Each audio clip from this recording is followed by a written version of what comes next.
Praise the Lord.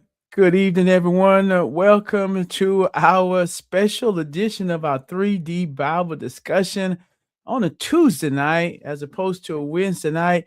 So glad that you're here. I am your host, Dr. Robert F. Dow, pastor of the New Life Fellowship Church here in the great state of Oklahoma. So glad that you're here with us on this special Tuesday in 3D. It's going to be the same 3D just on a Tuesday night instead of a Wednesday night. So glad to see all of you all that are coming in with us tonight. I see we got Sister Kamisha with us. I saw Prophetess Valerie with us tonight. Uh, Pastor Jeanette with us. I see Shantice in the house tonight. Pastor Philip in the house. We see many of you. Elder Hill in the house. I see Brother Charles in the house. Elder Henderson. Glad to have all of you all in here. I see my wife in the house tonight. Glad to have you with her. Prophetess Angie, God bless each and every one of you. We're glad all of you all that are here with us. Be sure you greet us as you come in. And as always, will you be sure that you share this out and so that others may know, especially those who are normally accustomed to having us on a Wednesday, but we're here on our special Tuesday edition. So glad that you are here, excited about all that God is doing in this season of our lives. And so again, be sure you do like and share this out so that you can participate in digital evangelism.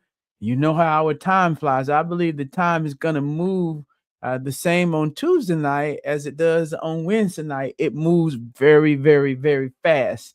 Doing our 3D discussion. So we want to go ahead and bring in our panel for us tonight that's going to be with us, helping us cook up something that we like to share because we believe man should not live by bread alone, but by every word that proceeded out of the mouth of the Lord. God's going to give us some good discipleship food. We're going to have some discussion that's going to help us be better disciples, help us be stronger believers, walk more in authority, know who we are, know what we possess in Christ. So we're going to go deeper. We're going to have a discussion concerning a previous message in our house. So glad to have with us tonight. We got Pastor Powers and Elder Gregory. They're going to help cook us.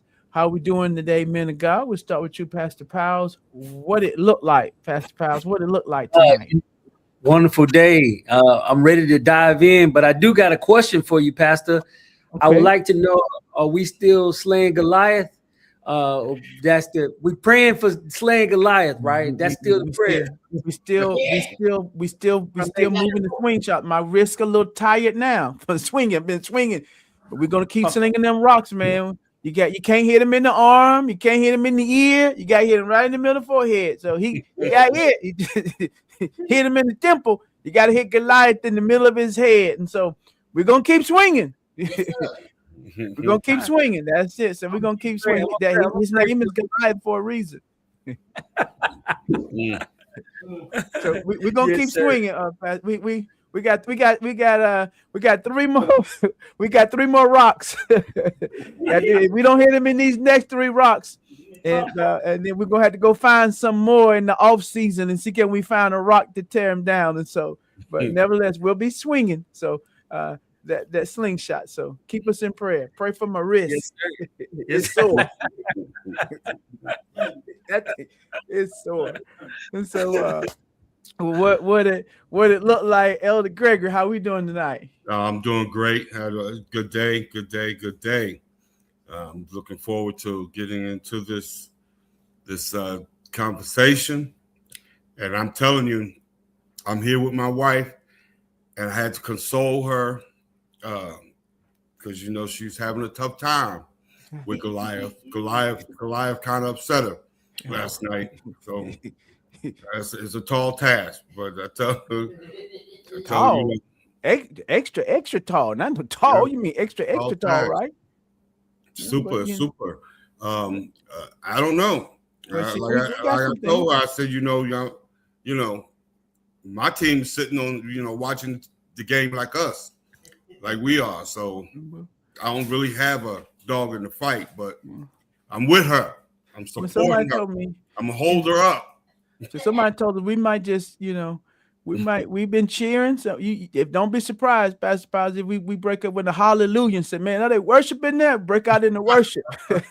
He might break out and say, like, what? Like, demons flee. They all come falling down. It might be some unconditional. You just watch and see. But we still in there. So we're excited about the message that we heard on Sunday. Again, we're glad all of you are with us on tonight. We're so excited. We had a wonderful time on Sunday.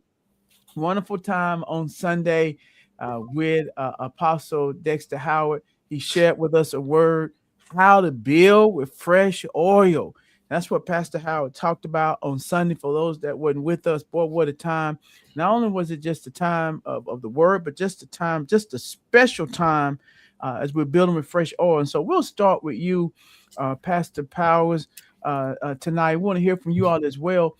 What stood out, from his time of ministry? Might be something from the word or just his time of ministry, because Sunday was indeed a special day. We want to hear from you. What hit you most from Sunday's time from Apostle Howard's message?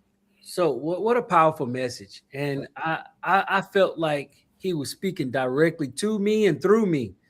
Just the fact that, it was simple what he was saying, that God was going to do something big, but I felt like he was speaking directly to me. In my life, I believe God's going to do something big. And I've seen him do it before, and I just have this same feeling that it's coming. It's on the way. But one of the things that he said that really touched me was, he said, people who control your future will always make it small. Right? Mm-hmm. Right. And so some people intentionally try to make it small, because some people, they don't want to see you do big stuff. So they want to see you fail. They want to see it small. So they don't want to see anything big happening in your life. So those are the type of people, they want to see it small. When they talk about you and they talk about what you're doing, they're going to talk about it from a small lens. So everything that they see you do is going to look small to them, right? Everything you try to do is going to always be small in their eyes. They cannot imagine you doing something big. And they don't want to imagine you doing anything big, because guess what? If you do something big, then they gotta sit with the fact that they haven't did anything big.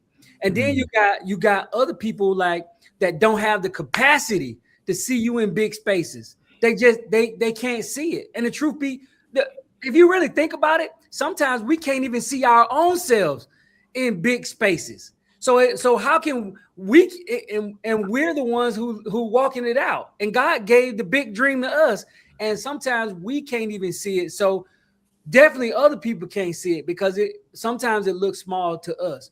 But God, he put these big dreams in our hands for a reason, because he already know we don't have the ability to do it by ourselves. And that's to remind us that we got to rely on him to be able to carry out this big dream, because God is the only one that's going to send you the resources. God is the only one that's going to send you the people. God is the only one going to line things up for your future. And so we have to rely on him, because he I can't even I won't tell y'all my big dream that he had, but it's so big, I don't even know how I'm going to do it. And it's stressful. I don't even know how I'm going to do it, but I believe that God's going to do it. And I'm going to trust that he's going to do it. But man, I'm looking at it, I don't know how it's going to happen. And that's what God, and that's how I know it's a God thing, because it's not in my hands to make it happen. It's in his hands to make it happen. And so that really struck me. Wow, that's good. That's good. Because you that's why you can't tell everybody your dreams, and small people shrink your dream to the size of their view of you. And their view of themselves, they'll shrink your dream into the size of themselves or how they view you. So that's why you got to always be careful with that. That's good. Elder Gregory, what hit you from Sunday? Go ahead, Pastor Powers. And Pastor, just now that you saying that, like it doesn't have to be people that hate on you. It could be people that love you. They people that love you, been with you all this time. They can only see you in that small space because that's what they know of you. That's all they know that you're capable of doing, but they don't understand God is capable of doing exceedingly abundantly above all we can ask or think. So it's not me that's doing it. It's just God gave me the dream to walk it out, but it's actually God that's doing it. That's why you can't see it, because God is the one that's making it happen. God is the one who's orchestrating it, who has his fingerprint on it. It ain't me. I can't do it on my own. And so that's why you're going to always, if you're looking at me to accomplish this big dreams, that's why you're going to always see it as small, because you're looking at me doing it as opposed to looking at God doing it. And I think that's the thing you have to realize, that they're not always being a hater. Sometimes they don't know better. They love you, and they want to sometimes prevent you from disappointment. They're trying to prevent you from failure or whatever. And so their intent is right to try to like scale you back. So just be aware of that, so you won't let them shrink your dream. That's good. That hit me too, Pastor Powers, when he said that. What hit you from Sunday's message and time of ministry from Apostle Howard, Elder Gregory? Can you hear me? Yes, we can hear you. Okay. I think the first thing that really got my attention right away was when you start talking about it's bigger than me. And even though I wasn't in the sanctuary, I was working. I felt like he stepped on my toes anyway. So I had to put my feet in, because I think a lot of time, I've had that conversation, with God, because I think sometimes I have a tendency, when God drops something in my spirit or God give me something to do, because of my personality, I'm one of those people that's going to weigh the cost. I'm going to look at, so I think what that does is it causes me probably too much to look at it from my ability to accomplish it, my ability to get it done. And when I do that, I think that hinders me from moving forward, when God says do it. And which I really need to be looking at it from the perspective, and that's why it hit me so much when he said that. I should be looking at it from the perspective that anytime God puts something in my spirit, or anytime he tells me to do something, it's going to be bigger than me. So I have to immediately get away from, am I able to do this?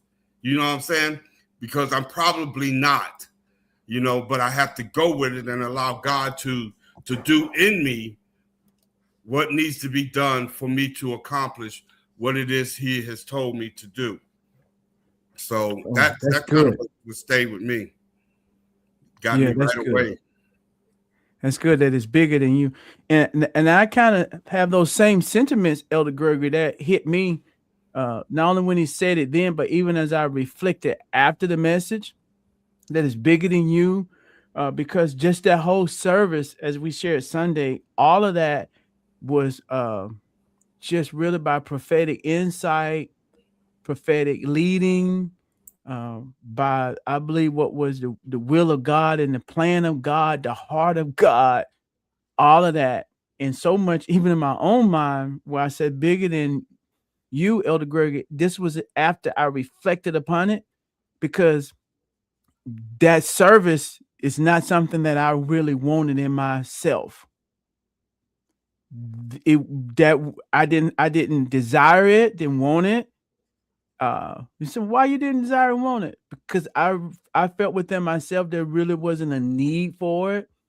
A part of it, not a need for it, because in the world we live in now, you have so many people with titles and different things. Nothing wrong with titles. We believe in titles. We release people, and we have pastors, we have apostles, so we have no problem with that. But sometimes, just in your own mind, when there's a proliferation of something, you just don't want to, I just didn't feel of. I feel the need to have some formal acknowledgement, formal service, to acknowledge the apostolic call, the apostolic mandate, the apostolic function in my life. I didn't I kind of felt, people within our body, people know what I do and who I am. And people have always acknowledged me within our body, some even from without our body, without me telling them, Elder Gregory, you know a tree by its fruit. If it's an apple tree, it's an apple tree. This is an apple tree. Whether you call it or not, it's still an apple tree. And people know me to know who know apostolic and know function. They see that's apostle. So I'm not in the title. But the point I want to make, Elder Gregory, is bigger than us. See, it wasn't about just me. What do you mean? No, it was about what God wanted to do in others' lives. Is bigger than me. And I had to kind of, take my own medicine. And I'm glad that I did, because I knew I don't take the prophetic lightly. And I knew God had spoken to me. It was no doubt that I needed to do that. I no doubt. And so we arranged it. We made it happen to do it. And then that hit me. It's bigger than you, because when you don't follow God and do God's way, you can miss out blessings. You can miss out. If he tell you to go dip. If he tell you to, what he say, do it. Don't take it lightly. With the man with the arrow, he says strike the, and so, because it's bigger than you though. It's bigger. It wasn't just about me. It's about his kingdom. It's about his plan. The same way when I talk with other people and I see things on them and they feel like, Pastor, I don't need that. Pastor, I'm cool. And it's like, I know, but it ain't about you. It's about what God. And so that's what hit me, is saying yes. And so that's why I really felt the weight of God's glory, that I had to have a yes. So you're right. That hit me, that it's about that. And when we obey, we'll see the fruit of our obedience when we do things God's way. That's why Jesus said, suffer it to be so. So that hit me too, with so many things, but it's bigger than you. It's just not about what you, and when you say yes, so that hit me. Let's go deeper. And so that's what that whole service just really just was impactful to me, is especially the ending part that we knew that God wanted to do in that. Let's go deeper into the message. We'll stay with you, Elder Gregory. In the message, Pastor Howard, we learned that when we talk about building with fresh oil, he talked about that we were created to build, and that kingdom people are builders of God's intent in the earth. He was talking about that God, he created us to build.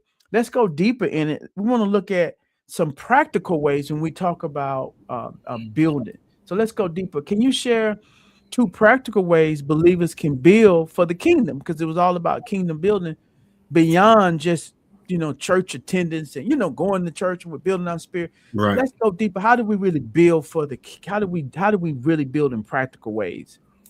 Well, I had to, because the beginning of that service kind of took me down a vein.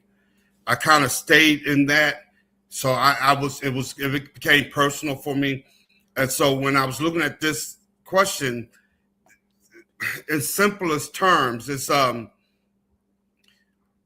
when we do what God said do, we have to understand that what God is having us do is to further his will in the earth. Not just what he's trying to do in me, but what he's trying to do in the earth. So if I just do what he says do, he's going to move me or mold me and shape me to be able to do, because it's about what he wants to accomplish in the earth through me. And so that was the first thing. And then the second thing is we have to be willing, because I'm kind of a mouthpiece. I have to be willing to say what God wants me to say as he brings his will into the lives of other people. Because, we're helping God to build not just, structures, but also people.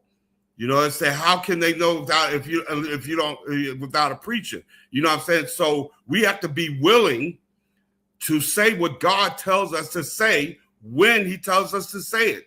no matter what the situation looked like. Because there's been times when, and I thought about, there's been times when I heard my spirit just say this, but he's like, is it the appropriate, are we in the right place? Is this the appropriate time? And see, that's where we kind of, you know, and I'm not speaking for I'm speaking for myself. This is why I think, you know, I miss out on some things. And I can tell you, when those things have happened in the past, somebody will come behind me and say it. And that right there tells me they don't know that, but I know I was supposed to say that. But I didn't, because I'm looking at the situation and I'm not sure if, you know, I'm hesitant. Somebody come right behind and say it. And for me, that's like confirmation. Okay, God. Okay, I knew. See, so we have to be willing, first of all, to do what God tells us to do, you know, outside of our attendance in the church, but do what he has us to do, because his goal is the earth, not just a building or the church, you know, the church, a building. And then it's his people. It's his people. His will, he's going to use us to do his will inside of people, you know, so we have to be willing to do and say as God lead us to. That's good, Elder Gregory. And I'm glad, thank you for sharing that, because that's part of God's training process. You just help people to understand. That's how God, part of the way he trains you, because when you get those words to those different things, and then when you don't, and after you do that a couple of times, he's letting you know you've been zeroed. You're on target. That's a way. That's how you that's part of your training, that you didn't speak suddenly, but that you now it's been established out of the mouth of 2 or 3 witnesses.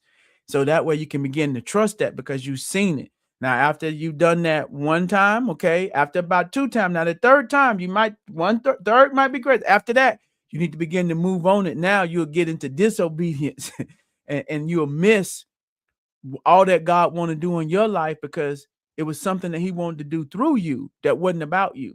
You said it greatly, Elder Gregory. Something he want to release in the earth realm through your obedience, whatever that obedience is. And sometimes we can minimize it and we can get in the way. And what I've learned, the reason I always have to just obey God, even when it's done in my mind, I'm a thinking man, Elder Gregory. You mean that's just the way God made me. I plan, I pray, that's just how I'm made. But I don't live my life by my mind. I have to go by my spirit. And sometimes things that God want me to do in my mind, I don't see it. I don't really, it's not here.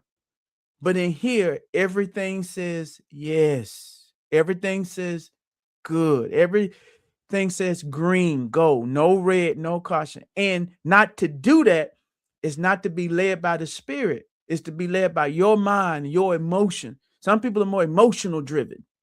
They get in their feelings and they either good. And so you have to know how you built.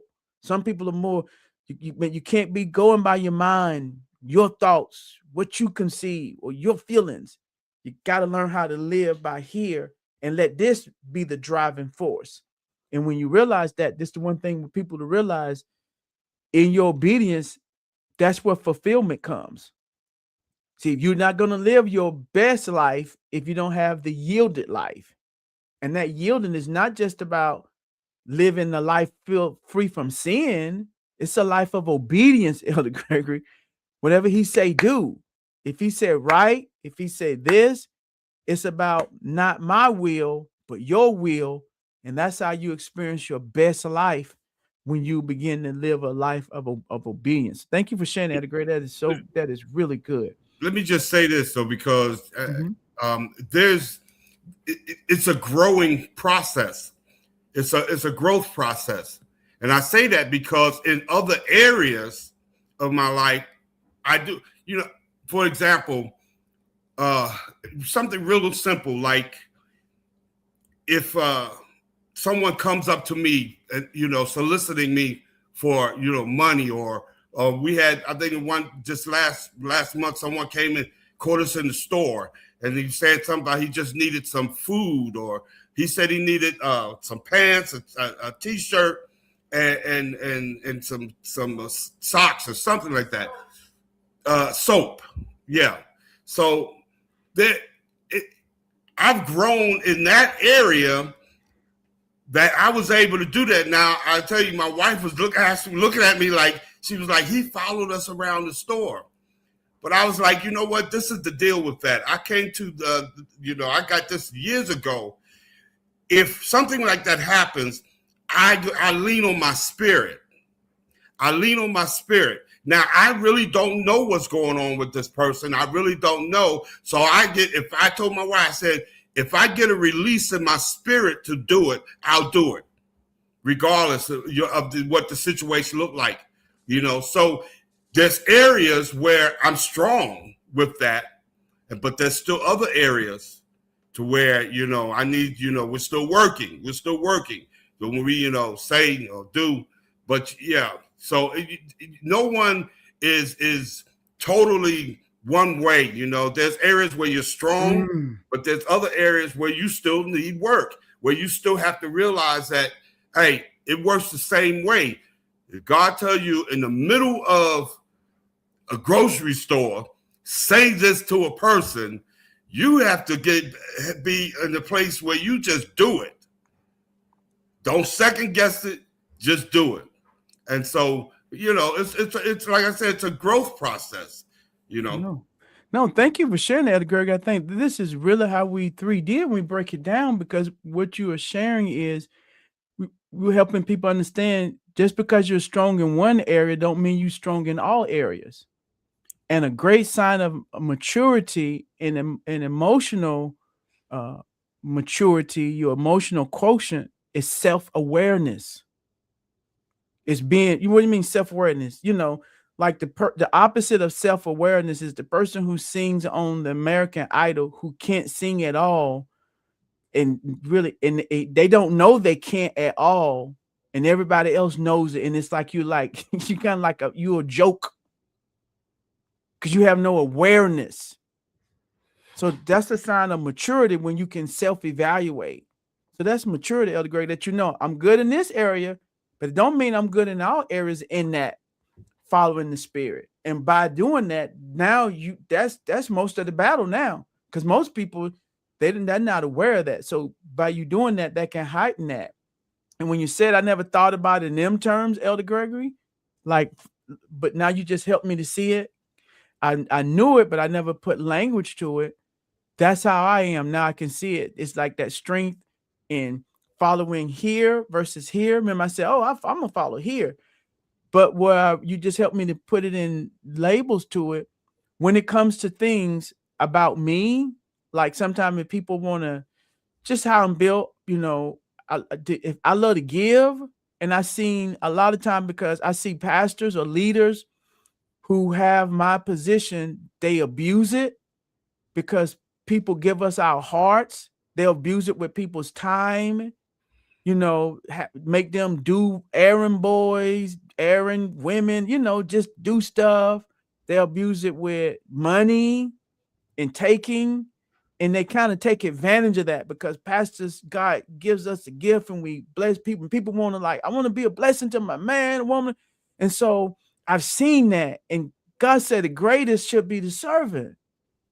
I mean, but they use that, and I never wanted to be like that. So my heart is always I like to give to those that God has put in my life. I want to give, but what happens, Gregory, if I'm not careful with my mind, when it's time for me to receive, I would sometimes not, and I would no, and I fight instead of sometimes letting people be a blessing. That's because you can miss it.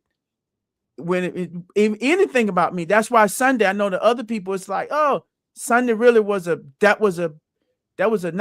big deal for me, because I don't want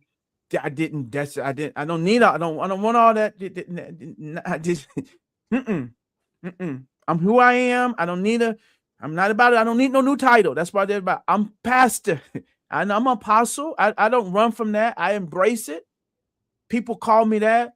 But it wasn't all about, but God said, it ain't about you. Let me do what we want to do. And so thank you for sharing that. That's what happened, because it could be in different areas that we can get into our emotions, our mind, into ourself. And if you don't do that, you're going to miss the best God has for you. Because God going to use you. When you hold back other people's blessing, that was going to release something in your life by that word. So thank you for sharing that. Pastor Powers, can you help go a little further in this? Thank you, Elder Gregory, to show the practicality of when we're talking about building with fresh oil. That's how we build in our obedience, Elder Gregory, outside the church, and following here, and not here are our emotions or our plans and our desires. How do we build, Pastor Powers, outside of for church? me, I think we got to understand that where God placed us is not a coincidence. It's just not a coincidence when he, put you somewhere. And so because we are ambassadors for Christ. So he put us there. And when we talking about an ambassador, is we protect the country's interests, right? Which is our job, is to protect the interests of the kingdom. So when God put us in a position, or he put us in a place, that's the place we're supposed to build. And so sometimes we can be in spaces and be in places where we're not realizing that's what we're supposed to build. Some people think we only build at church. We only build when we behind the four walls. But we have to understand, if God positioned us at a place at our job, God positioned us in a certain place, that is the place that we're supposed to be the ambassador, and we're supposed to build. We're supposed to be building relationships, building influence, building good rapport with people, so we can point them to Christ where we are, in the place that where we're supposed to be building at. Because we build. We build by utilizing our gifts, our talents, our influence, our personality. And that's the reason why God positioned us. It's not just to bless us. Yes, he want to bless us, but he's blessing us to position us there so we can build there. And that's the territory that God has given us, so we can continue to just build, so we can point people to Christ, so they can see you as an example, where you are, where you located. Because it's just not a job. My job is not a job. It was strategically God positioned me there to build, to help, so I can show people what the kingdom is supposed to look like, how the kingdom is supposed to love, how the kingdom is supposed to how the kingdom is supposed to get along with other individuals. And you mentioned serving. Our whole mission, we build by serving God's people. We serve everywhere we go. Like, we don't see helping our neighbor is serving. Like, sometimes we don't see that. Like, so, I got an elderly neighbor, and, hey, if he needs something, I'm going to be there for him, because I know he don't have the ability to probably do some of the things that he used to do. But we serve people any way we can. We assist people at our job. We volunteer where we can. We just show the love of Christ no matter where we are. And it's really about, because when we serve, it reflects the heart of the kingdom. And so people can see the kingdom through us by our serving, and by utilizing our position in a good way, not in a bad way, but not getting stuck in one capacity, just thinking everything I do, I have to do just for church. I'm positioned to do these things in other capacities. I think that's good, because many times people limit building to what they see in the people that God has put on platform and in somewhat elevated spaces. So what they see from the fivefold and those out front gifts, singers, speakers, motivators, and encouragers, they think like that's building. The conference, that, the book, this, that. They look at that. That's building for the king. They building for the kingdom. I seen them online. I see what they do at church. What you were saying, Pastor Powers, we're building outside the four walls when we're building relationships. Yes. when we're building rapport, like you said, Elder Gregory, our obedience outside of giving the message, but sometimes sharing something that God wants. So when we invest in other people, we're building the kingdom. We're building in people, not just in things. And when we're loving people, when we're just being God's representative, his ambassador, representing Christ. And sometimes the best sermon is not the one you preach, but the one you live. Mm-hmm. And so if we look at it that way, then we'll value that and we'll put honor in that. We won't downgrade that. You know what I mean? And sometimes we downplay our significance and our value. And that's what caused people to get in spaces and places that they never were called to, because it's like, I want to get where I'm spotlighted. You know, I want to be seen, you know, but that's why he give us a knowledge of the body. Just the eye and all those things important, but parts of your body you don't see is vitally important. Let your kidney and your heart and things like that not work, man. Everything is just everything protect those things because they're vital and we need all of it. So I love that. That's how we build. Because when we think about building with fresh oil, most of the people start thinking about, and it is that, oil, the anointing, and the stuff that fivefold gifts do. And sometimes we can limit it to that. Sometimes, like you said, it's just being obedient. It's in your business. It's on your job that you getting promoted and doing and being the best you on your job, so God can put you in position so that you can rule with as a representative of Christ. And so that's good. Let's stay with you, Pastor Powers. Let's continue to go deeper. In the message, he talked about, and when we were building, he said that in the message we learned that people can work hard and still fail to see God-sized results when they build with the wrong oil. In other words, he said that if we don't build right, we'll have empty results. You'll be like in the book of Haggai, like you have a bag with holes in it. You seem like you're frustrated because you're not building right. You got empty results. And so let's go deeper in that. Can you share 2 reasons why believers can really work hard and still fail to see lasting spiritual results in whatever area of their life you want to put in? But they're working hard, but sometimes they don't see the spiritual results that they have, and they really building. Let's break that down. Well, I think we need to seek wisdom from God, because some people work hard because they have a lack of knowledge. And what I mean by lack of knowledge, they have a lack of knowledge on how to monetize their gifts. Like, so we have gifts and talents that God, give us the ability to monetize them, and we don't. And so we give a lot of ourselves for free, and we frustrated because we give ourselves for free. Now, there is a volunteer aspect, because when we're doing it for the kingdom and we're doing it for God, and we coming to church, we volunteering. But what I'm saying is, outside of church, a lot of times we doing stuff for our family for free. We doing stuff for our friends for free. We doing it, and we haven't came to the knowledge of how do I monetize this to get wealth. He give us that to be able to get wealth, but there's a gap in our knowledge on how to make that happen. And we, have to seek wisdom or seek individuals to help us learn how to do monetize, or how to utilize our gifts to get wealth for our families, because we shortchanging ourselves, and that's just a lack. It's just a lack of know-how, and we have the ability. We do it. We probably been doing it for 15 years. We have the ability to do these things. We do it for, oh girl, you so good at this hair thing, and we'll do a couple of heads.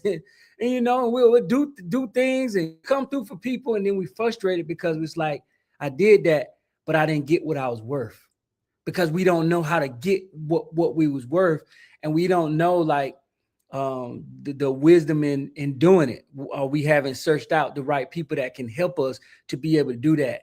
And I've seen that time and time again with people, especially in church, that we struggling. We high in ministry, but we struggling in business. We can pray the house down, But then when it comes to like utilizing our gifts in other capacities, we shortchange ourselves. Another thing is, I believe is, and just shifting gears, is just having our wrong motives. You know, we can have the bad motives, because if your motives are bad, what we do for God, well, first of all, what we do for God, it has to line up with his will. I believe Apostle Howard said it. When we do it, if it don't line up with God's will, it's going to always be limited in any capacity. So it has to be with God's will. But we got to make sure we have the right motives, because sometimes if we doing it because we want a recognition, I got to get that thank you. Thank you is great. Thank you feels good. Thank you is nice. But if you got to have it, you got the wrong motives in doing it. When I'm doing it from my heart, whether you appreciate it or not, whether you say thank you or not, my motives are right, because I'm doing it because this is what God's will is, not because of what the thank you I get, not because of the praise I get. You did a great job. Because sometimes there could be a deep-seated thing that we have to search out. It could be, I'm doing it because I'm manipulating. I'm doing it because I'm trying to control. I'm doing it because I'm doing it because now you owe me one. And so we have to be really, really careful about our motives and our heart, because if it doesn't line up with God's will, then it's not going to do what we think it's going to do. It's not going to have the same effect. It's going to always be limited. I see from that then, not being in his will or not having wisdom. Mm-hmm. And sometimes, like you said, the wisdom of our gift, I hope we really hear that, Pastor Powers, with, but I feel maybe we'll chase that rabbit just briefly. Okay. I've noticed that in the body. What do you think that happens in people's lives, Pastor Powers? I can say this because many people haven't been taught business and their gift. They don't know the gifts they have to align it with the business. Maybe they could have a stream. There's so much in that, because some people are not built to maybe just have a business. They don't have the capacity, but they can still have streams, and their gift can create a stream and a flow. But then if they gain capacity, then you could do business. And so I see a lot in that people just haven't been taught and trained. And I want you all to maybe just chime in on, maybe it'll help me. I'm just kind of fixing to me, help me, so we can try to help people. What do you mean in that? Because you can cook, but just because you can cook, if you don't have the capacity, that don't mean you can run a business. Mm-hmm. Correct. So yeah. So what do you see? My question is this: why do you feel people? How do they lack in that? Because when we sometimes, if you had the answers, but sometimes getting people the answer they need. I just see so much in that. Because some people, in the name of teaching them business, and the people who got that hunger for it, you've seen it, Pastor Powell. They connect. They give people thousands and thousands of dollars or whatever, and they really just sold them a system to make money off of them. And so it just, I just wonder, how can we really try to help people? Because I really want to see people helped in that area. So this is what I tell people, especially people that I coach. So you got to know your strengths and weaknesses. If your strength is the cooking, it might not be in business. But because when we first started off, Pastor, I said, like, when God give us a dream, a lot of times it's bigger than ourselves, it's bigger than us. And it's sometimes it's bigger than our capacity to do it alone. So what that entails is that we have to be smart enough to know our strength, our weaknesses, to know my thing is cooking, but I need to connect with somebody who knows business. We don't have to. The thing is, when you have a lack of knowledge on something, you try to do everything by yourself. You try to do everything. You try to you can cook real good, but you try to start the business, but you don't know anything about how I go get the loan. You don't know anything about how I manage the taxes. But you don't have to. You have to know what you don't. You have to know what you don't know. Like you have to, like, I know I don't know that, so I need to seek out the person that does know that. So that way you can focus on the thing that you're good at. You can, because sometimes you can bring in that person to consult you in that area, or bring in that person to do it. So you can solely focus on that. And people fail because they spend a lot of time in business focusing on the thing they can't even do. And they still, even when the business shut down, they still trying to focus on stuff that they can't do. And now it took their eyes and their focus off the thing that God gave them the ability to do, which is cook. So when you limit it in an area, you got to connect with people there. And here's the thing: a lot of times the people, God already got them around you. God already, you look around, you got the people, but sometimes we don't want to work with them. Sometimes we want to do it ourselves because we have pride. We don't want to have the humility to reach out to the person that has the wisdom, has the knowledge to be able to help them. And sometimes we think we have to go big. Like, it got to be somebody who's doing it real big to be able to help me.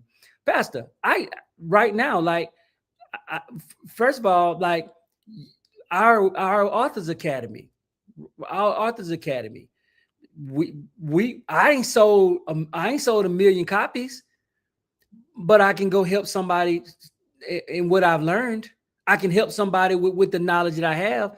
You can help somebody with the knowledge you have starting the Authors Academy. You help people birth books, but it's not across the country yet. It ain't millions of people yet, because you can be, I heard somebody say this, you could be one car link away and still help save somebody's life and say, hey, there's a hole up there. Hey, the road is missing up. The bridge is gone right there. One car length away. You could be close and still have the same impact and the same the same amount of impact that somebody who's big. So we have to really seek the people that can help us, that God has already put in our lives. Maybe that person just to get you started.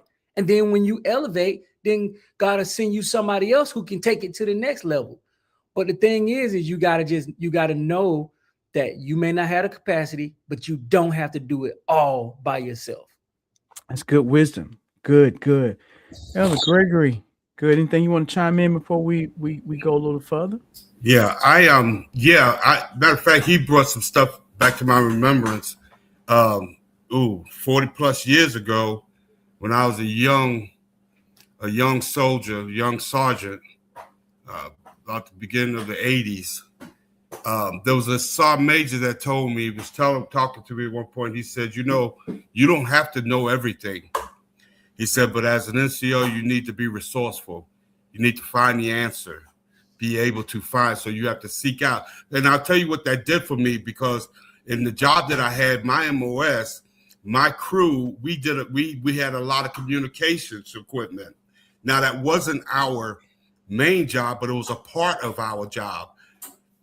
So I was good at my MOS. I was good at what we did, but the communications part of it and all that equipment, I went out and got a guy from the headquarters to come in and give my guys classes on our equipment, because that wasn't my strong suit, you see. So thinking about what Pastor Powers was saying, you have to be able to, swallow your pride and find people that are good at what you don't know, and be able to bring them in.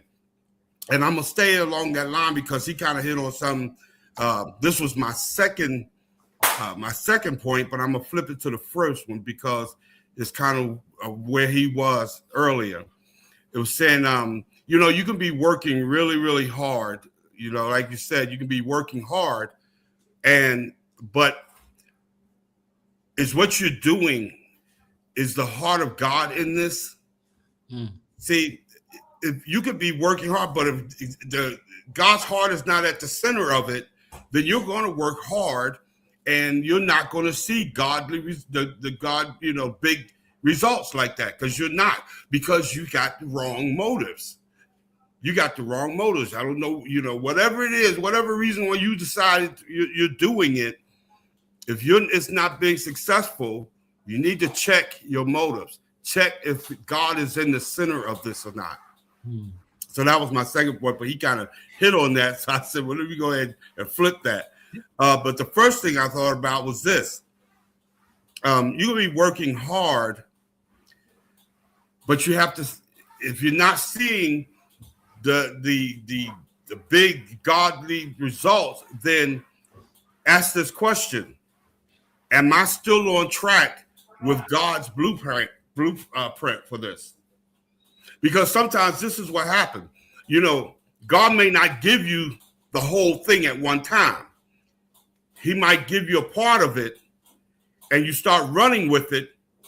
And then if he doesn't speak to us right away, we have a tendency to want to keep running it ourselves. Now, the danger in that is that we can get off track because we think we know where God was going or where he was taking us, but that's not necessarily true. So if we just start running, we got the first part of it, and then we took off running. And then we found ourselves working really hard and not getting the results. Are you on track? Are you sticking to God's blueprint? I remember when Apostle Howard said that. It was like, yeah, God sees it before we see it. And there's no, the word tells us that sometimes the word of God is like a foot lamp upon our feet. So sometimes we can only see the next step. But if you get so gung-ho, and you don't wait on God, then you can take off and go down a direction that God wasn't taking you. And you're not going to get godly results going the way you're going your way. So that was the first thing I said. And then the second thing was what we talked about. So yeah, there's a couple of reasons why you may not see the results. Your heart got to be right. You got to make sure you're still sticking to God's blueprint. I think that's good. We take that. That's why we like to break it down, and you think about areas of your life that you're not happy with the results. Did you start thinking about, are you following God's blueprint? Or like Pastor Howard said before, did you do the last thing that God told you? Has he already spoken to you? Have you got off track? Because sometimes we can get off track. Mm-hmm. And that could be part of it, little adjustments in your whole motive. Whatever it is, what is your motive? And then that way you adjust your motive, you can get the right results. It's like, really, what are you trying to get out of this? And when you really adjust that can help you in that. So those are some things that I believe it can help us not just work hard. Like that's what people have the mindset. I'm doing everything I know to do, not just economically. That's part of it. Like we said, life and business. It could be in relationships. I'm doing everything with my kid. I'm doing you really are working hard. I'm trying to be the best parent, trying to be the best husband, trying to be the best wife, trying to be the best. It's in any area in my health. I'm trying. I don't eat that much. I don't put salt. I don't eat that. I don't know. I don't. It's not effort, not intensity and heart. Could be wisdom, like Pastor Power said, not economic,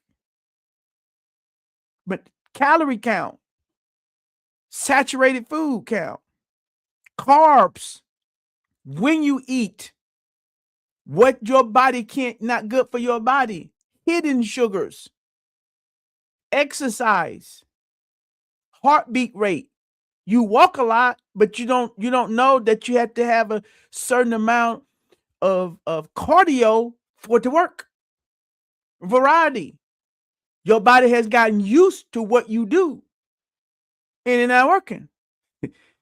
You might need vitamins. It could be a myriad of help. Your relationship. You're trying to change someone to something that they're not. You don't know personality. So you're frustrated because you don't know how to deal with your child, your spouse. So my point is, use these principles for every area. That I might need wisdom. I might need to partner with somebody. I might need to get somebody, like Pastor Powell said, not economically, who know how to deal with a strong-willed child. How to deal with. You don't know my wife. My wife's strong-willed. She's strong-willed. She's opinionated. She's strong. Well, you might need to know how to deal with. But no, my wife, she's fragile. She's fragile. You know, she's like powder. She's fragile. See, and you could be handling a fragile, but you don't even know that, and you're wondering. So look at this in every area. We say economic. If I'm not getting the results, is it wisdom? Did I need to partner and get some insight? Is it, am I following God's blueprint? Did I really do what he told me to do? And I can start evaluate. Am I following his? What's my motive? I just want my child to obey me. Is that your, what's your motive? Well, I want my spouse. I'm trying to want my husband to step up. Let's think it. Why? Because I'm on my, because I'm tired of being the one. What's your motive? I want my wife to be more.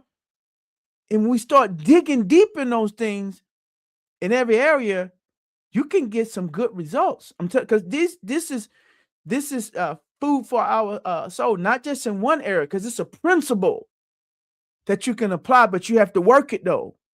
So thank you for sharing that, great. This will work in every area because you're working hard. And that's why people throw in the towel, Elder Greg, because they said, man, just forget. I did everything. You didn't even know it. You don't even know about carbs. You didn't even know about your love tank.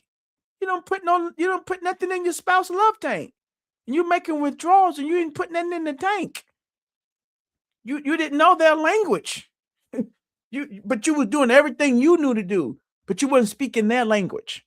So that's why we have to be sure that we do that. Lord God, give us wisdom for every area of our lives. Those that are on the replay, on the live, let not just be a discussion, but Father, I pray in the name of Jesus for everyone under the sound of my voice, in whatever area in their lives that they're experiencing frustration, areas that they're not getting the results that they know that they should get, that they're not seeing fruit, but they're putting in the work, but they're not seeing the fruit. God, give them wisdom, give them insight, show them the hidden things in their lives that's causing them not to get what they need to get, whether in their motive, whether in their plans, whether they need to partner with someone, whether they need to reevaluate. I pray that you'll do it and reveal it to them tonight in Jesus' name. And now when tomorrow, while you're walking, when you're meditating, we're going to believe for some answers, because we're just not, we want to be able to get results in our life, and this applies to every area of our life. Let's stay with this, Pastor Powers. You said it a couple times, Elder Gergen, you did also, Pastor Powers, about getting big results. When you said result, you kept saying, Pastor Apostle Howard talked about God going to do big. It's going to be big. Going to do something big in your life. He's going to do it again. He's going to do a big thing again. And we believe for that. So he talked about the message is going to be God going to do a big movement. But big in the kingdom, though, is more than just numbers. Big in the kingdom is more than popularity or outward appearance. So we got to realize when God says it's going to be big, it don't always mean numbers. It could be numbers, popularity, outward appearance. So let's dig in that big thing to help people with the big. Pastor Powers, can you share some misconceptions people have about what it means to be big, and briefly explain what true kingdom greatness looks like from God's perspective? I think you're muted. You're muted. Oh, can you hear me now? So yeah, man, it was powerful in the fact that he said big, but we gotta definitely see big how God see big.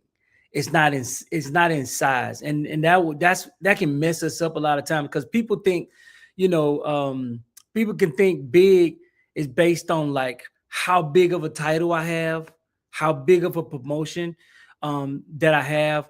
The higher I go, the bigger it is because you know, because that's a lot of times that's what we've been taught is based on what we achieve and how much we how much we do. Um, and also like some people can think that big mean famous. It means popular. Having like a platform that you recognized on. Some may see big as how many possessions that you have, the car, the house you drive, and what you have. So it really matters how you see big, because if you see big like that, that's not how God see big. And the problem is that if you chase those things how you see it, it can cause you to step on people to get there. It can cause you to crush people in getting there. Because if you're in search of a title, anything in your way, buddy, big is what I see and big is what I got my eyes on, and I'm gonna crush you to get there. I'm gonna step on you to get there. That's how people become cutthroat. It's because I'm trying to get to this big thing. And if you ain't never had it, oh man, it's even worse. Because if you never had it and you ain't seen it properly, that's how you gonna do people dirty to try to get there. But you got to see big as impact, see big as results, see big as how effective you are, because it's it can be it's useless if you don't see it as, if you see it as getting results. It's useless. You got to see it as just how God see it. Like it's about how much impact I have, because you can have an empty title if you ain't making no impact. You can have an empty promotion if you're not having if you're not doing it in excellence. You can end up being you can end up being like a placeholder for the next person, because that's how Saul was. Saul didn't even realize, bro, you're just a placeholder right now. David ain't big enough to take your spot yet. And you don't want to end up being a placeholder just in the seat holding the position, but everything you're doing from this point on is empty. And God has already replaced you. So you got to make sure that what you're doing is impactful, because now Saul, he didn't have the same impact that he used to have because of his disobedience. And so so you just got to make sure you're not having cutthroat mentality trying to get the big and dismissing small, because small you can still have impact with small, and you can be big and not do nothing, be doing anything. So you just gotta it just depends on how you see it, because when you seek after the kingdom, you seeking to serve, love, and to treat people the right way. I think that's good, Pastor Powers. We'll move on, but I think I want to dig a little deeper in that, because you hit something that's very powerful. If you don't see big the right way, when you say cutthroat, people understand cutthroat. Because see, now you get so obsessed with your goal, with your outcome of what you feel big, and God do want to do big. But now, like you say, you do anything for promotion. So now you set people up for failure. You don't give information, Elder Gregory. You sit back and watch them fail. Mm-hmm. You're supposed to be a team player, but you kind of low key sabotage Elder Gregory, because if they look bad, then you get promoted. You outshine the team. You go say, well, this was my part, what I did. You throw people under the bus. Mm-hmm. See, what happens is we're not careful. Whatever God called us to do, whatever he put in our heart, we can get blinded by that pursuit. That's why we got to make sure we're always pursuing the right thing and keep our motives right and always check ourselves. Because when you said that, Pastor Powers, like you look at it as the house, the car, those are things that God add. He'll do those things. But we're not just supposed to, and nothing wrong with us saying goals or wanting those things. That's good. We all do. But if that become your main goal, the car, the house, this, that, then what happens is you get blinded by that. Your eyes so much on that that you'll do almost anything to get that. And that's the part. I don't know anything we can share to help people be mindful and watchful of that. That's what'll happen if you're not mindful. Then you'll kill relationships with your family. Because you're so like, and nothing wrong with being driven in this, but you can get so focused on your career, on what you need to. You can leave your wife and kids, your husband. They can kind of take a back seat. Because I got to, and even your mama, brother, and sister. And I know there's a balance in that. But if you're not careful with that, whatever the pursuit is, maybe we can help speak some wisdom to them. You know, I had to get my degree. I had to get my school. I had to be focused to get my master and doctor. I had to be focused to build this business. You know, I'm in the league. I made rank. I'm a master sergeant. I'm a sergeant major. I'm a colonel. Okay, I got it. But if you're not careful in your pursuit, you'll get it, and there'll be no one there to celebrate with you.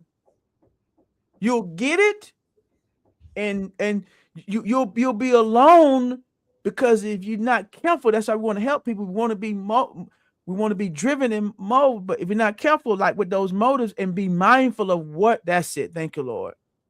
What really matters most, because sometimes you can't always. You got to make sure what you're doing is not just illegal. Not about if it's being illegal. Is it ethical?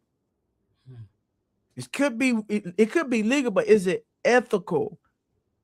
Sometimes you can take shortcuts and you can get there quicker, but in the long run, it's gonna hurt you when you don't realize it. And I've seen that with people, with positions and things, and said, no, I'm not even apply for that. You know what? Pastor Powers, I feel what I need to do, but it's just something ethical, Pastor Powers. I'm gonna take I'm not gonna apply for that job, and I know you applying for it. Why? Because it's something. It's like you brought me in on the job. You brought me in on the job, and not saying that I would get it over you, but I'm not even gonna put my name in the hat to compete with you. Why? Because it's some things God bless you like that. I'm telling you, I've seen that. I've seen my wife do that. I've seen her do that. Not saying that she was on a job situation open up, and my wife is. I'm not saying that I would have got it. I would get it, but that's not the way we do things.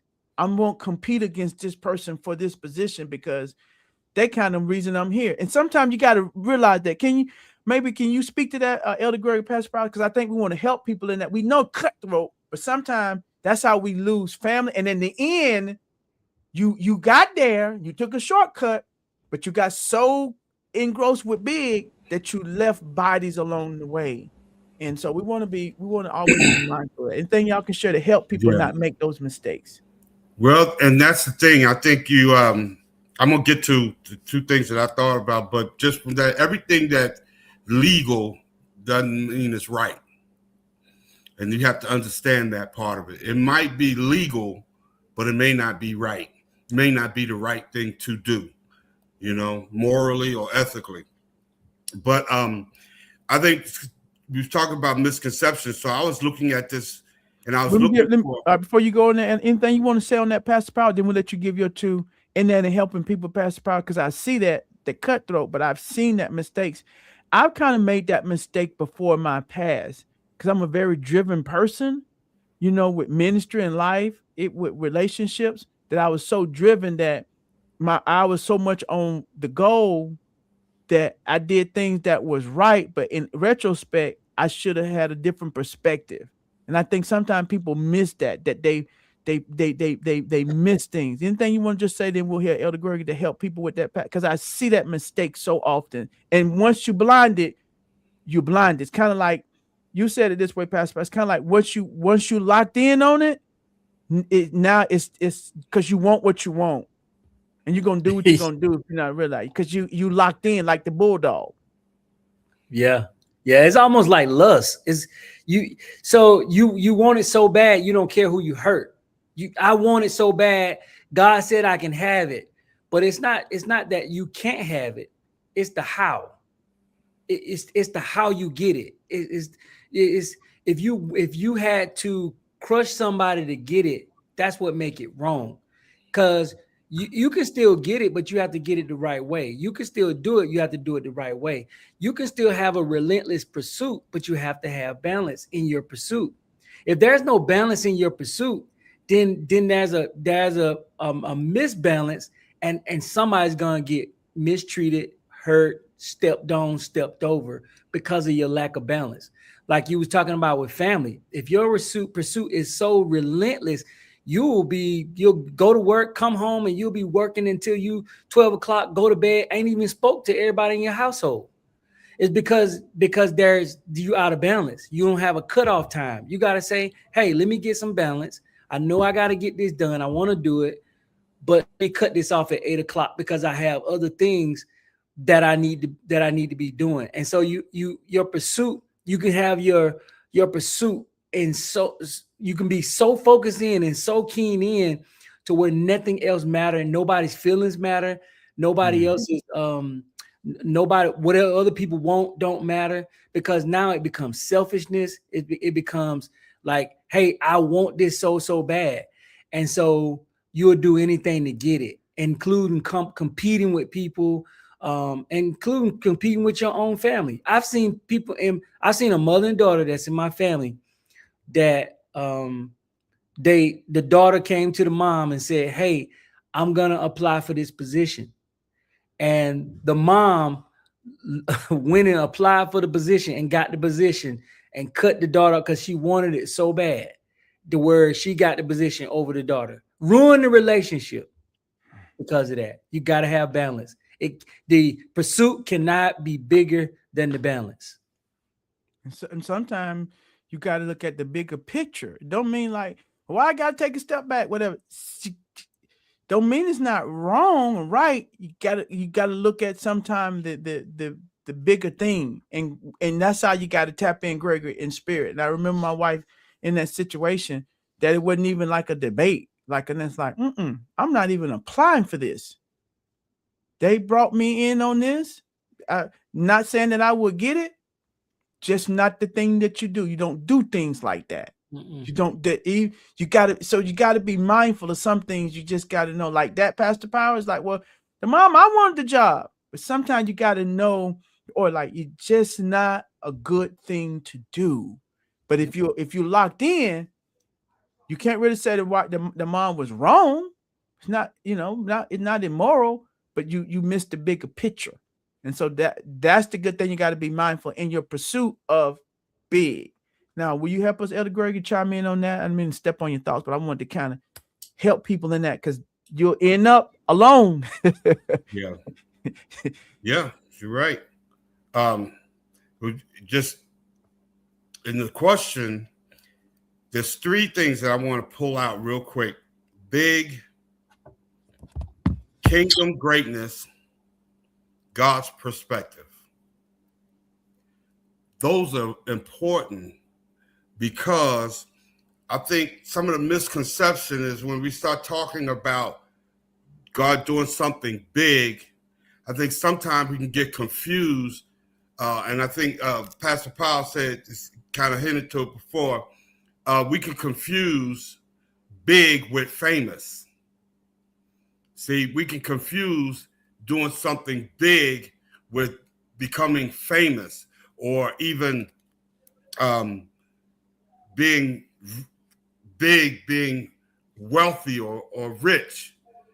But see, then you got to look at the last part of that, God's perspective.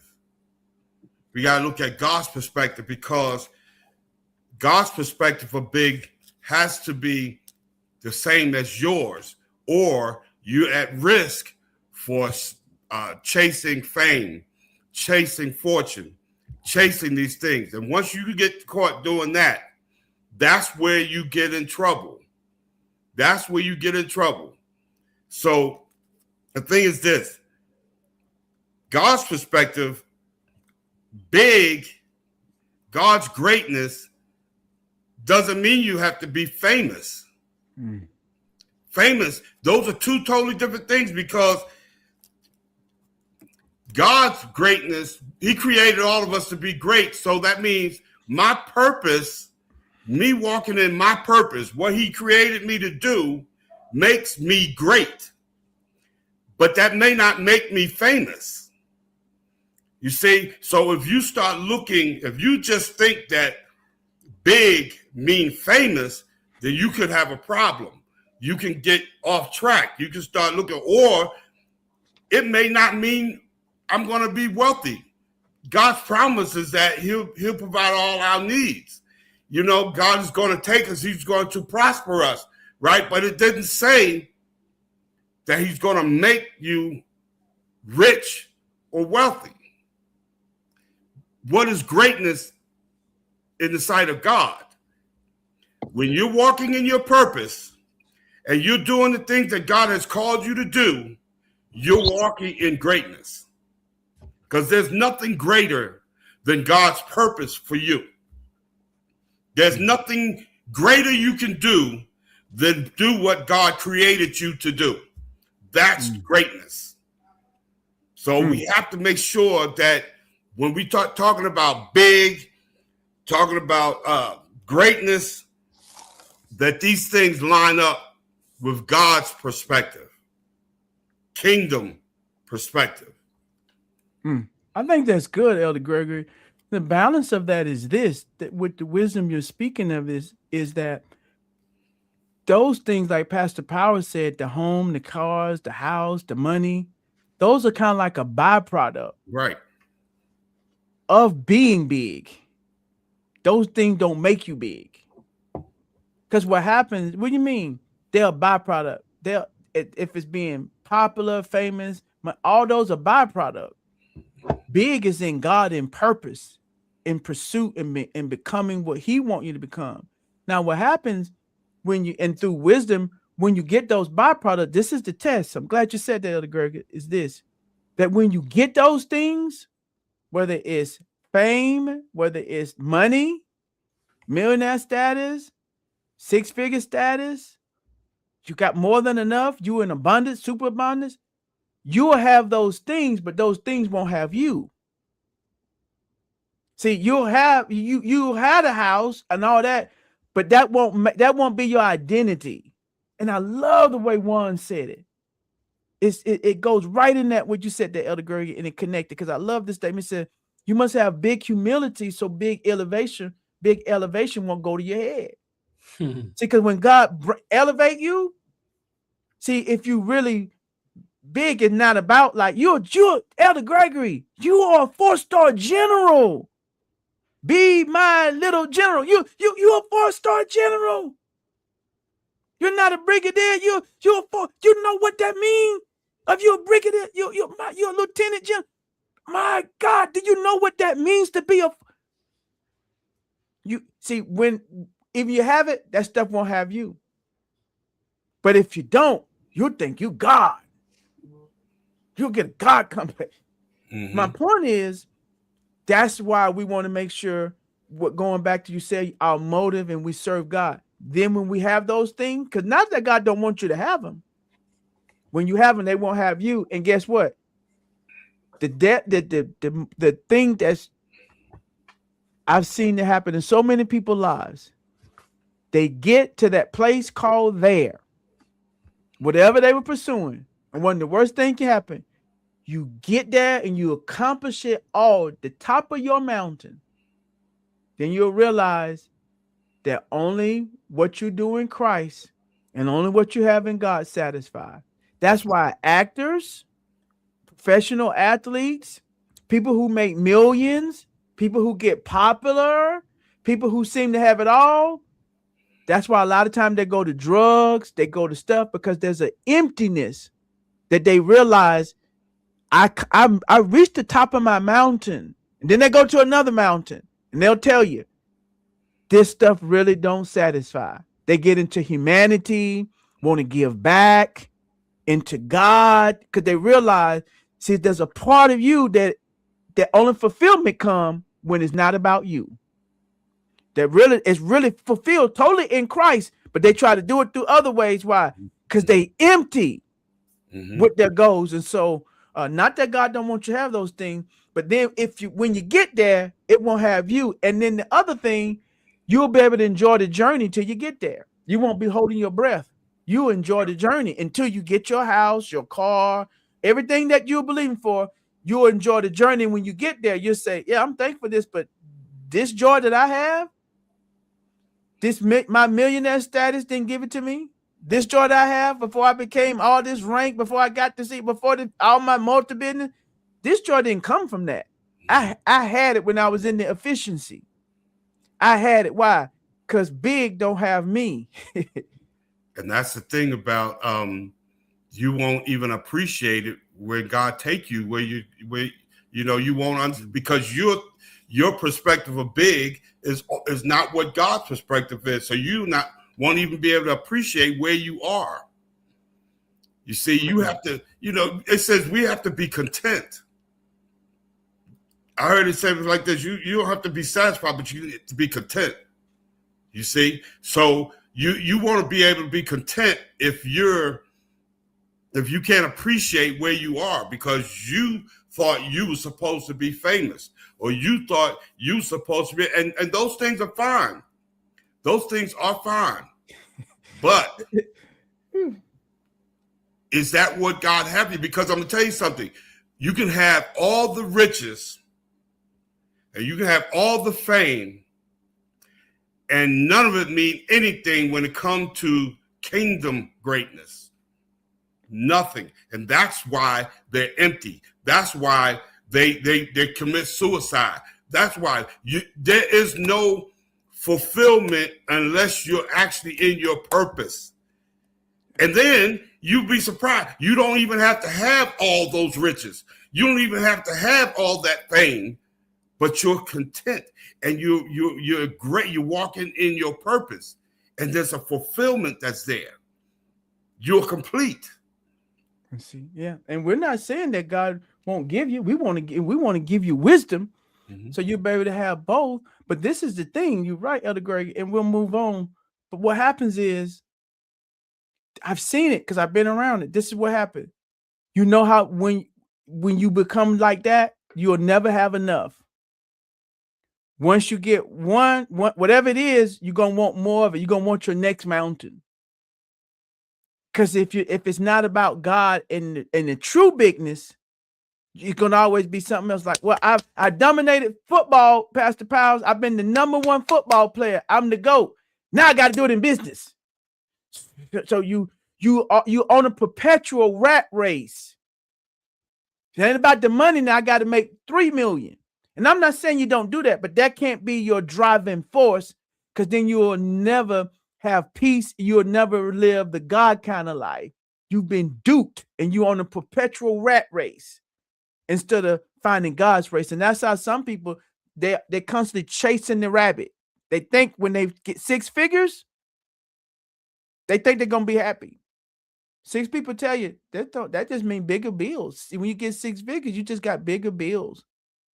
You just got bigger stuff, more stress. But no, when I get it, and then when you get it, so there'll always be something. That's why it can't be about that. That's good. In the message, we learned that building with fresh oil is necessary for God-sized results. So we're going to get these things. He said we got to build with fresh oil, not stale oil, because it's not going to be by might nor power, but by God's Spirit. Pastor Powers, can you share 2 things that can drain, steal, or contaminate a believer's oil? Because we talked about the fresh oil and explain how can we guard and protect those things, the oil in this season? Because we want to we getting oil. How do we protect our oil? Yeah. Um, so what I learned is people that's going nowhere, they'll lead you there. They will lead you to nowhere if you allow them to, right? It's easy for people to not, I think it's easier for people to knock you off track than for you to get them on track, right? If you think about a train, I think it's easier to knock a train off the track than to pick a train up and put it on track, right? So that's what drains you, because we try so hard to try to get people to get them on the right track, and it drains us. It drains us. They don't want it. And even if they want it, a lot of times you can be willing and want it, but something, the fear on the inside is causing you to resist. And so they're gonna destroy you because you trying to make them be something that they're not ready, prepared to be yet. And it could be timing. It could be a number of reasons, but if they're not ready, then you're just going to be wasting your time and energy with somebody who's not prepared, or probably haven't even been through the process to get there. You got to be able to take the people that's willing to go, because everybody ain't ready to go. When you get to a place, there got to be a separation like a rocket.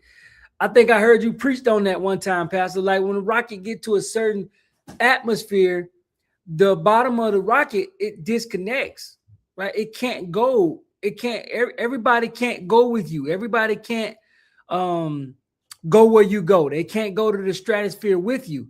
And so you got to know, in order for me, to move forward, even right now, I got to separate from this chair. Some things you got to know how you got to separate from it, and you got to be okay with it. Right. And I think what I do is I compartmentalize when it comes to like my relationships and the people that, God put in my life to prevent these things from happening. I got some family members, I'm only going to see them on Thanksgiving. We're not doing nothing else together. I'm going to see you on Thanksgiving, and that's it. I compartmentalize my relationships. The people that I can do business with, I do business with. The people that I can only just do laughs and jokes with, and we can't talk about nothing else, those people that I'm going to do laugh and jokes with. You have to learn how to separate and compartmentalize your relationships, so your relationships don't drain you and pull you down to a level to where you can't elevate and you can't fly to the level in which you want to fly. And so when you learn that, it'll prevent you from being, frustrated, thrown off track. You won't be like Moses tapping the rock. You'll speak to it like God said. It won't cause you to be frustrated. So I think it's just, you have to know how to separate your relationships, so the relationships that don't supposed to be in these spaces don't cause you to be drained and frustrated and pull you off track. Man, that's good stuff, Pastor Powers. You spoke to the wisdom of, you don't have to kill relationships. Sometimes you just have to redefine the relationships. Exactly. You don't have to kill it, but in order for it to remain, you got to redefine what it will look like. Because sometimes relationship in their present state, they're just not gonna work. Y'all smoking, you want to get high, y'all about that life. Y'all always arguing, you my family, but y'all about that life. you just smell it, you reek with weed. And all we know is what we knew from the past, from the 90s. So that's all our conversation just is based on. Kiki and Elder Gregory. Remember D, remember that? It's all about, and that's okay. After I saw you the first time, it's been 10, 12 years. But now I don't want to keep talking about all that we did back in the 90s or 80s. That was nostalgic then. But now, so you don't kill it. You just have to redefine it, that some people you can't do that all the time like that with. Yeah. You can't go to vacation with them. You got to like keep it. And that's a wisdom, because the relationship is still important with your family and your people. And people don't know that, Pastor Powell. That's why I want to bring this out. Then people were having, they had that mentality. I'm cutting people out. It's just people will hold you back. And it's like, no, you like a what they say, like a bull in a china store. He's just like, you don't just wreak havoc. I said, cut people off. I'm cutting y'all. Y'all ain't going where I'm going. Y'all can't go where I'm going. I'm a rocket. And you know, messed up your whole family. You know, you don't do your friends like that. You learn how to. It's a wisdom. So thank you for sharing that. Have y'all been blessed tonight about our discussion? If you've been blessed tonight, come on, put some fire in the chat. Let Pastor Powers and Elder Gergen know how you've been blessed tonight. We get ready to land this bird tonight. Let them know how you've been blessed. I know I enjoyed the feedback. But Elder Gergen, I want you to chime in on this before we close. How do we keep this fresh oil? Well, relationship was one, but I kind of wrote it like this. You got to watch what relationships you nurture or cultivate. You have to be careful with that. Okay, there's some relationships you have there's some relationships that you have that you have no options. You don't have no choice. They're family, you know, or y'all been, you know. I have friends that involved in things that I'm no longer a part of. It's still a relationship, but I'm not nurturing that relationship the way that we used to roll. We're not doing it like that, because where I am now, that could you know, mess with my oil, to be honest, you know. So the relationships was the thing. One thing that Pastor Powell brought out. My other thing was, I have to be careful. I think you have to really be careful about the ground you walk on. Where are you going? Where you can't go every place you used to go, or every place others go. You can't go there. I'll give you an example. You can't. Your oil is gonna be contaminated if you hang out in strip clubs. Your oil gonna be contaminated. No ifs, ands, or buts about it. It's gonna be contaminated. You know, because I'm gonna tell you something. As soon as you start trying to get into the spirit, you don't have a flashback. The enemy gonna flash something across your mind. You can't go and deal with, and be straight up. You can't deal with the porn and it not mess with your oil. Because I'm telling you, the enemy will use those things to try and steal or contaminate your oil. So you have to be careful. There's places I used to go, I can't go no more. There's things I used to do, I can't do no more. Because I have to protect and guard my oil. I have to guard my anointing. So that's just where I looked at that. That oil is, you got to be careful where you go, where you placing your feet.